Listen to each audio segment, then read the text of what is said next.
ዝናብና በረዶ ከሰማይ እንደሚወርድ ምድርንም እንደሚያረካት ታፈራና ታበቅል ዘንድ እንደሚያደርጋት ለዘሪ ዘር ለበላተኛ መብል እንድትሰጥ እንደሚያደርጋት ቃሌ እንዲሁ ይሆናል። ከላይ ዝናብና በረዶ ወርዶ መሬት ከተቀበለች በኋላ ጸጥ አትልም። ለሚዘራ ዘርን ለበላተኛ መብልን ትሰጣለች አለ። ከዛስ ቃሌ እንዲሁ ነው። የእግዚአብሔር ቃል በምን ተመሰለ? በዝናብና በበረዶ ከሰማይ በሚወርድ ሕዝቡስ በመሬት ዝናብና በረዶ ወርዶባት መሬት ካፈራች ይሄ ዝናብና በረዶ ከሰማይ ወርዶ ውሃ ፈሶ መሬትን ፍሬያማ ካረገ ጄኒውን የሆነ ኮራፕትድ ያልሆነ ዘላለማዊው የኔ ቃል መጥቶ እንዴት አያፈራም? አሁን እግዚአብሔር ከመሬትም ከግንድም ጋር ጨርሷል። ግንዱ መስቀል ላይ ሞቶ አስደስቶ ጨርሷል። እግዚአብሔር አልቲሜትሊ ደስ ብሎ ጨርሷል በኢየሱስ። ምን አይነት ነው ተብሎለታል ኢየሱስ። አብ ከሰማይ እንደዚህ ደስ ሊያሰኘኝ የሚችል አልነበረም፣ ወደፊትም አይኖርም፣ ጨርሻለሁ ደስታዬን አለ እና ከግንዱ ጋር እግዚአብሔር ዲል አድርጎ ጨርሷል መስቀል ላይ። ከማጋ ነው ከዚህ በኋላ የሚያወራው? ከቅርንጫፍ ጋር። እግዚአብሔር አሁን ከኢየሱስ ጋር በምንም ጉዳይ አያወራም፣ ከኔ ጋር ነው የሚያወራው። አፈራ ወይ ነው የሚለኝ። ለምን? የግንዱን አቅም ያውቀዋል። እስኪሞት ነው ህይወት የሚሰጠኝ። እየኖረ አይደለም የሚያኖረኝ፣ እየሞተ ነው የሚያኖረኝ። እዛ ድረስ እኔን ለማኖር ይሞታል። እኔን ለማኖር ለኔ ህይወት ለመስጠት የሱን ትቶ ወደ እኔ ይልከዋል። እኔ ልሞትበት ስል ያንተን ሞት አምጣ ብሎ እኔን በሱ ህይወት የሚያኖር ነው ግንዱ በዚህ መጠን የተገለጠ ነው። በክርስቶስ ያልተሰጠ የቀረ እኔ የማመጣው ነገር የለም። ኢየሱስ ጨርሶታል። እና ምንድነው ታዲያ ጥላውን ከኔ የሚጠበቀው? ሪሜን ኢየሱስ ላይ መኖር፣ መቆየት፣ የኢየሱስን ህይወት ኤክስፔሪየንስ ማድረግ። የዚህ ደብዳቤ ጻፊ ሊያስረዳ እየሞከረ ያለው እሱን ነው።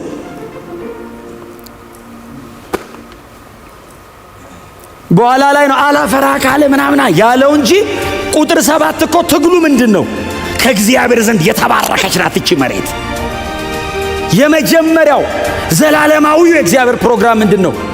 ኢየሱስ ላይ ተጣብቄ በክርስቶስ ፍቅር ውስጥ ሆኜ እግዚአብሔርን ደስ እያሰኘው እንድኖር።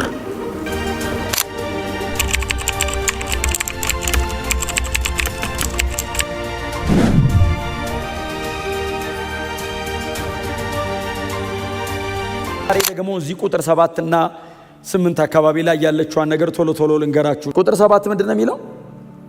ዘወትር በእርሷ ላይ የሚወርደውን ዝናብ አይደለም የሚለው? የምትጠጣና ለሚያርሷት ፍሬ የምትሰጥ መሬት ከእግዚአብሔር በረከትን ትቀበላለች ይላል። እንዴት አይነት የተባረከች መሬት ናት እቺ መሬት! የሰው ልብ ነው አፍተሮል፣ ያው በመሬት የሚያቀርበው የሰው ልብ ነው። ጌታችን ኢየሱስ ክርስቶስ ምድር ላይ ባገለገለባቸው በነዛ 3 ዓመት ተኩሎች ከሚያስተምራቸው ትምህርቶች መካከል የእግዚአብሔርን ቃልና የሰው ልብ ደግሞ እንደ መሬት ወይንም እንደ መልካም መሬት በተለያዩ አይ ቲንክ በ4 አይነት መሬቶች መስሎ የሰው ልብ አቅርቦት ያውቃል። የእግዚአብሔር ቃል ጄኒውን ነው። የእግዚአብሔር ቃል መልካም ነው። የእግዚአብሔር ቃል ዘላለማዊ ነው። የእግዚአብሔር ቃል አይለዋወጥም። የእግዚአብሔር ቃል ለዘላለም ሕይወት የሚያበቃ ነው። የሚቀበለውን መሬት ግን ጌታ ኢየሱስ ክርስቶስ አቅርቦት ያውቃል። አንደኛው መልካም መሬት የተባለው ያፈራው፣ ሌላኛው መልካም መሬት ተብሎ ደግሞ እሾክ ያለው አይደል? በኋላ ላይ ባለጠግነትና አንቆ ያዘው በቀለ፣ በጣም በደስታ ወጣ እንዳያፈራ ደግሞ ካደገ በኋላ ኦልሬዲ ካደገ በኋላ ደግሞ ባለጠግነት ያዘ የተባላለ። ሌላው ደግሞ መንገድ ዳር ይወደቃል፣ ሌላው ደግሞ ጭንጫ ላይ ይወደቃልና እንደ መንገድ ዳር የሆነ ልብ አለ። ዝም ብሎ ሲዘራበት ፕሬዝ ጋድ ብሎ ተቀብሎ ወደ ውስጥ አያስገባም። ስለዚህ ዘሩ ውስጡ እንዲቀመጥ ኢንተርናላይዝ አያደርገውም። ለእግዚአብሔር ቃል እድል አይሰጥም፣ ጊዜ አይሰጥም። ስለዚህ ወፎች መጥተው ይለቅሙታል አለ። ጭንጫ ደግሞ አለ፣ ወደ ታች ማስገባት የማይችል በጣም ጠንካራ፣ በጣም አስቸጋሪ፣ በጣም ከባድ የሆነ ልብ አለ። እግዚአብሔር እንደዚህ አይነት ልብ ነው ብሎ አይተውም፣ ይዘራበታል። እስቲል ዘሩ ዛም ላይ ወድቋል። ባይዘወይ ዘሩ አልወደቀበትም አይደለም፣ ልቡ ጠንካራ ነው ብሎ አልተውም፣ ሞክሮታል፣ ልኮበታል። የእግዚአብሔርን ቃል ልኮበታል፣ የወንጌልን እውነት ልኮበታል። የተገለጠውን ፍቅር ኢንቨስት ከማድረግ እግዚአብሔር ተከልክሎ አያውቅም፣ ወደፊትም አይከለከልም። እስከ መጨረሻ ድረስ ፋይት የሚያደርገን እግዚአብሔር ነው። እኛ መቼም አይተወንም፣ መቼም አይለቀንም። ክብር ለእግዚአብሔር ይሁን እና በጣም ልቡ ጠንካራ ቢሆንም ይመጣል ዘሩ። ግን እግዚአብሔር ከመናገር አይተውም። ሬዚስት እያደረግነው ደግሞ ይነግረናል፣ በሚገባን መንገድ ይነግረናል። እና ግን በጣም እኔ ሁላችሁንም እንደው ሳያችሁ በእንደዚህ እንግዲህ በአንድ ዓመት ከምናምን ሳያችሁ በእውነት ያ ምንድነው 30 60 100 እጥፍ ያፈራው አይነት ናችሁ። እና ሁኑ እግዚአብሔር ይመስገን።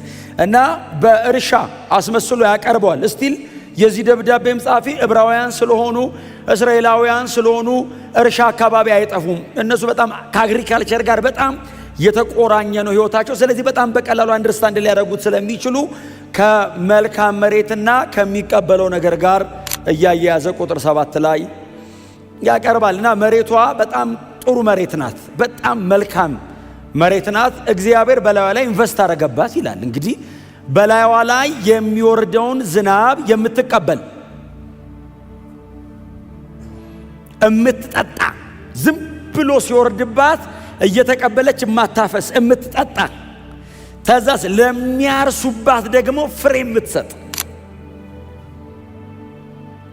ምናልባት እንደዚህ አይነት የመጽሐፍ ቅዱስ ክፍል የምትፈልጉ ከሆነ እናንተ በኋላ ጊዜ ስታገኙ ኢሳይያስ ምዕራፍ 5ን ከቁጥር 1 እስከ 5 ሄዳችሁ ማንበብ ትችላላችሁ። እግዚአብሔር መጥቶ በነቢዩ ኢሳይያስ በኩል እስራኤልን ይሁዳን ይናገራታል አይደል? እስራኤል ለኔ እንደ ወይን እርሻ አይደለችምን አለ እግዚአብሔር። ወይን እርሻ ናት እስራኤል ለኔ፣ ህዝቤ ለኔ እንደ ወይን እርሻ ነው። እኔ ደግሞ ገበሬ ነኝ እና መጥቼ ያንን የቫይነር እንትኑን ምንድነው የወይን እርሻውን እኮተኩተዋለሁ አለ እግዚአብሔር። ነው እንግዲህ እየተናገረ ያለው በነብዩ በኩል።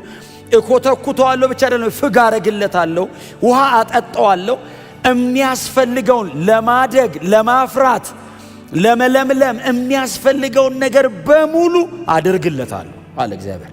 የኔ ድርሻ መኮትኮት፣ ማስተካከል፣ ማዘጋጀት፣ ማጠጣት፣ ሁሌ ከልቲቬት ማድረግ፣ ይሄንን አደርጋለሁ። እንደውም እኮ ለወይኔ ስፍራ ምን ያላረኩለት ነገር አለ እግዚአብሔር። አሁን እርሻው ራሱ ይጠየቃል። እግዚአብሔር ምን አላረገልም ሲባል ሁሉን አርጎልኛል፣ ላለማፍራት ምክንያት እስኪያጣ። አይቻልም። በእግዚአብሔር ቤት ውስጥ ኖሮ አለማፍራት አይቻልም። ማፍራት ታምር አይደለም፣ ናቹራል ነው፣ ኖርማል ነው ማፍራት። ሰምታችሁኛል? አለማደግ ማደግን በጣም ረጅም ሳምንት ስለተናገርኩት አለማደግን እኔ አሁን በጣም እንደ ተአምር አላይም። ማደግንም እንደዛው። አለማደግ ህመም ነው። አለማደግ ልክ አይደለም። አለማደግ ጤንነት አይደለም። የማያደግ ነገር መሞት የጀመረ ወይንም የሞተ ነው። ማደግ ናቹራል ነው። ተቀብሎ መመለስ ናቹራል ነው።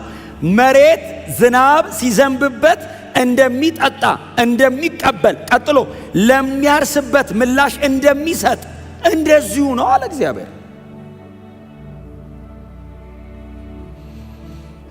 ኢሳይያስ 55 ቁጥር 10 ትዝ ይላችኋል። ስለ እግዚአብሔር ቃል የተነገረ ክፍል ነው። ከቁጥር 7 አካባቢ ጀምራችሁ ካያችሁት መንገዴ ከመንገዳችሁ፣ ሐሳቤ ከሐሳባችሁ፣ ሰማይ ከምድር እንደሚርቅ እንደዚህ የራቀ ነው እያለ ይመጣና ዝናብና በረዶ ከሰማይ እንደሚወርድ ምድርንም እንደሚያረካት ታፈራና ታበቅል ዘንድ እንደሚያደርጋት ለዘሪ ዘር ለበላተኛ መብል እንድትሰጥ እንደሚያደርጋት ቃሌ እንዲሁ ይሆናል። ከላይ ዝናብና በረዶ ወርዶ መሬት ከተቀበለች በኋላ ጸጥ አትልም። ለሚዘራ ዘርን ለበላተኛ መብልን ትሰጣለች አለ። ከዛስ ቃሌ እንዲሁ ነው። የእግዚአብሔር ቃል በምን ተመሰለ? በዝናብና በበረዶ ከሰማይ በሚወርድ ሕዝቡስ በመሬት ዝናብና በረዶ ወርዶባት መሬት ካፈራች፣ ይሄ ዝናብና በረዶ ከሰማይ ወርዶ ውሃ ፈሶ መሬትን ፍሬያማ ካረገ፣ ጄኒውን የሆነ ኮራፕትድ ያልሆነ ዘላለማዊው የኔ ቃል መጥቶ እንዴት አያፈራም?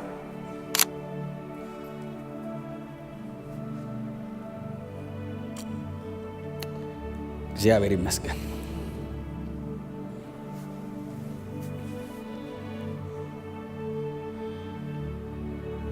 ዕብራውያን ይገባቸዋል። ባይዘው ከላይ ጀምሮ ተያይዞ እየመጣ ያለ ሐሳብ ስለሆነ ይገባቸዋል። የሚቀጥሉትም ቁጥሮች ላይ 9 እና 10 ከዚህ ጋር የተያያዘ ሐሳብ ነው። በደንብ አንደርስታንድ ኮንቴክስቹዋሊ አንደርስታንድ ያደርጉታል እነሱ። እናንተም አንደርስታንድ እንደምታደርጉት ተስፋ አደርጋለሁ። ስለምን እየተወራ እንደሆነ ገበሬ ነው። ምናልባት ለእናንተ በጣም በቀላሉ እንዲገባችሁ ዮሐንስ 15 ሁልጊዜ የምናወራው የእግዚአብሔር ቃል ክፍል ነው። ዮሐንስ 15 እግዚአብሔር ገበሬ ነው። መጽሐፍ ቅዱስ ላይ እናንተ እርሻ ናችሁ ካለ እግዚአብሔር ገበሬ ነው። ስለዚህ እግዚአብሔር እኔ ገበሬ ነኝ አለ። ገበሬ ሁሌ ምንድነው? ፍሩት ኦሪየንትድ ነው። ገበሬ ፍሬ ፈላጊ ነው። ባይዘዌ ለፍቶ አላ ገበሬ ፍሬ ሲፈልግ ባይዘዌ እንደ ውለታ እየቆጠረ አይደለም ፍሬ የሚሰበስበው። እንዴት የተባረከ ነው ባክ እያለ አይደለም የሚሰበስበው። ለፍቼ ይባላል እና ባታፈራ ነው የሚጨነቀው። ስለዚህ ፍሩት ኦሪየንትድ ነው ገበሬ። እግዚአብሔር አብ ገበሬ ነው፣ ፍሬ ፈላጊ ነው። ህዝቡ መሃል ይመጣል። ለምን? የለፋውን ልፋት ያውቃል። ግንድ ደግሞ አለ። ግንዱ ደግሞ ኢየሱስ ነው። አሁን እኮ እንደ እግዚአብሔር ያለ ማንም የለም። በእውነት ነው የምላችሁ። ኢየሱስ ደግሞ ግንድ ነው። እኔ ገበሬ ነኝ አለ እግዚአብሔር። አዎ ግንዱ ደግሞ ልጄ ነው አለ። እና እናንተ ደግሞ በግንዱ ላይ ያላችሁ ቅርንጫፎች ናችሁ አለ። አዎ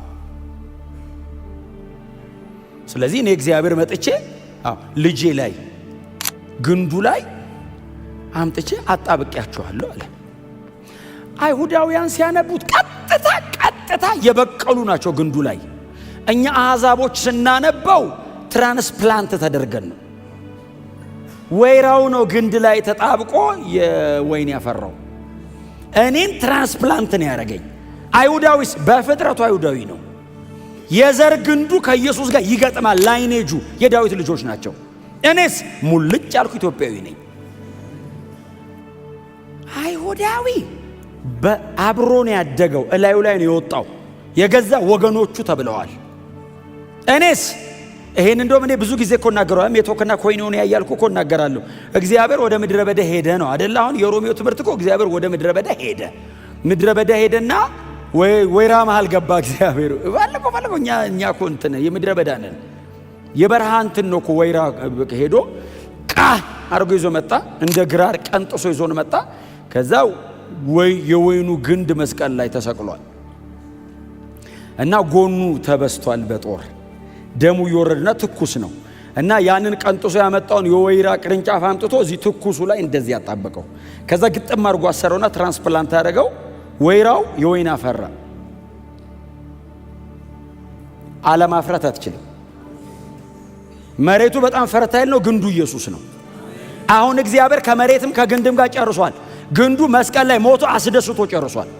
እግዚአብሔር አልቲሜትሊ ደስ ብሎ ጨርሷል በኢየሱስ። ምን አይነት ነው ተብሎለታል ኢየሱስ። አብ ከሰማይ እንደዚህ ደስ ሊያሰኘኝ የሚችል አልነበረም፣ ወደፊትም አይኖርም፣ ጨርሻለሁ ደስታዬን አለ እና ከግንዱ ጋር እግዚአብሔር ዲል አድርጎ ጨርሷል መስቀል ላይ። ከማጋ ነው ከዚህ በኋላ የሚያወራው? ከቅርንጫፍ ጋር። እግዚአብሔር አሁን ከኢየሱስ ጋር በምንም ጉዳይ አያወራም፣ ከኔ ጋር ነው የሚያወራው። አፈራ ወይ ነው የሚለኝ። ለምን? የግንዱን አቅም ያውቀዋል። እስኪሞት ነው ህይወት የሚሰጠኝ። እየኖረ አይደለም የሚያኖረኝ፣ እየሞተ ነው የሚያኖረኝ። እዛ ድረስ እኔን ለማኖር ይሞታል። እኔን ለማኖር ለኔ ህይወት ለመስጠት የሱን ትቶ ወደ እኔ ይልከዋል። እኔ ልሞትበት ስል ያንተን ሞት አምጣ ብሎ እኔን በሱ ህይወት የሚያኖር ነው ግንዱ። ግንዱ በዚህ መጠን የተገለጠ ነው። እስቲ አሜን በሏ። የክርስቶስ የመስቀል ሥራ ከአብ ቀኝ እስከ ሲኦል እኮ ነው የወረደው እኮ። በጣም ብትወጡ ከአብ ቀኝ በላይ አትወጡም። በጣም ከወረዳችሁ ከሲኦል በታች አትወርዱ። መሀል ነው የምንጫወተው። ፍቅሩ ጥግና ጥግ ነክቷል። እስቲ አሜን በሏ። እንዴ ከፍታ አይደል? በማቴማቲክስ እኮ ነው ጳውሎስ እኮ በመንፈሳዊ ቋንቋ እንዴት ያብራራው። እና ማቲንክ ኤፌሶን ትንሽ የተማሩ ናቸውና በሂሳብ ከፍታው፣ ስፋቱ፣ ርዝመቱ ያው እኔ ሁሌ የሚገባኝ እሱ የኤፌሶን 4 ኤፌሶን 3 ሁሌ የሚገባኝ በአራት ወንጌላት ነው። ከፍታው ዮሐንስ ወንጌል ነው፣ ዝቅታው ማርቆስ ወንጌል ነው፣ ርዝመቱ ማቴዎስ ወንጌል ነው፣ ስፋቱ ሉቃስ ወንጌል ነው። ከፍታው ዮሐንስ ወንጌል ነው አይደል? ከሰማይ ወደ ምድር አይደል ዮሐንስ ወንጌል አይደል? በመጀመሪያ ቃልም እግዚአብሔር ነበረ። ትራንሴንደንት የማይደረስበት ምጡቅ የዘላለም አምላክ ማንም ሊደርስበት አይችልም። አይ ቲንክ ግሪካውያን ናቸው የሚጠቀመው። በጣም ክላሲካል ግሪክ ነው። ኖርማሊ ኮይኒ አይነት አይደለም። በጣም ክላሲካል ነው። ስለዚህ ሰማይ ያስነካዋል ሲጀምር እና ማንም ሊደርስበት አይችልም። እንደ ንስር ነው ወደ ላይ በጣም ሩቅ ነው ሲሉት ቃልም ስጋ ሆነ አይደለም የሚለው። ይሄ አምላክ ነው ብሎ ከሰማይ ከደመና በላይ ያኖረውን አምላክ ስጋ ሆነ ብሎ በመካከላቸው ኢተርኒቲን ሂስትሪ ውስጥ ከተተው። ዘላለምን ስብስብ አድርጎ እኛ መሃል አደረ ብሎ ይሄው እሱ ነው ብሎ በዮሐንስ ተጠመቀ ብሎ አስጀመረን እና ከፍታው ከላይ ወደ ታች ወረደው ዮሐንስ ነው። በጣም ዝቅታው ማርቆስ ወንጌል ነው። ማርቆስ ወንጌል ላይ ያለው ኢየሱስ የእግዚአብሔር አገልጋይ ነው። ማርቆስ 10:45 አይደል የማርቆስ ወንጌል ዋና መቀመጫ። የሰው ልጅ ሊያገለግል እንጂ ሊገለገል አልመጣም አለና እንደውም ነፍሱን ለብዙዎች ቤዛ አድርጎ እስኪሰጥ ያገለግላል አለ። እግር ማጠብ ብቻ ሳይሆን ሲያገለግላቸው እስኪሞትላቸው ነው የሚያገለግለው። እንደዚህ አይነት አገልጋይ ታይቶ አያውቅም። እየሞተ ሁሉ ያገለግላል ተብሎ በጣም ዝቅታው ነው። ርዝመቱ ደግሞ የማቴዎስ ወንጌል አይደለም። ክራይስት እኮ ማቴዎስ ወንጌል ላይ ማን ኦፍ ስክሪፕቸር ነው፣ የመጽሐፉ ሰው ነው። እና ኢየሱስ ማቴዎስ ወንጌል ላይ ብሉይ ኪዳንን ወክ የሚያደርገው አይደል? ከዛ ከዘፍጥረት ጀምሮ እስከ መጣበት ድረስ ያለው እንዲህ የሚለው ቃል ተፈጸመ፣ እንዲህ ያለው ቃል ተፈጸመ የሚለው ማቴዎስ ወንጌል ማን ኦፍ ስክሪፕቸር ነው። ወደ ኋላ ብታየው ርዝመቱ ርዝመት እንዳይመስል፣ ስፋቱ ደግሞ የሉቃስ ወንጌል ነው። ለሰው ሁሉ የተገለጠ የእግዚአብሔር ማዳን የተባለበት ዩኒቨርሳሊ ኢየሱስ አይሁድን ብቻ ሳይሆን ዓለምን እንደሚያድን የተገለጠው ሉቃስ ወንጌል ላይ ነው። የአሕዛብ ወንጌል ነው ስፋቱ ሉቃስ ወንጌል። ማን ያመልጣል ከዚህ? እና እግዚአብሔር በዚህ መጠን ነው ልጁን የሚያየው። እንደዚህ አይነት ግንድን ያለኝ ይላል። አዎ ምን አይነት እድለኛ ቅርንጫፍ ነኝ። ለማፍራት ምንም አልተጠየኩም፣ ግንዱ ላይ መኖር ብቻ ነው የተጠየኩት። ተጓተት አላለኝም። ግንዱ ሆይ እባክህ እባክህ አልልም። መስቀል ላይ ሞቶ ዝርግፍ አድርጎታል ላይ ያልፈሰሰ ጸጋ የለም፣ ያልወረደ መንፈስ የለም፣ ያልተሰጠ ትምህርት የለም። እዚህ ውስጥ the whole counsel of God አለ። እግዚአብሔርን ከፈለከው ኢየሱስ ውስጥ አለ።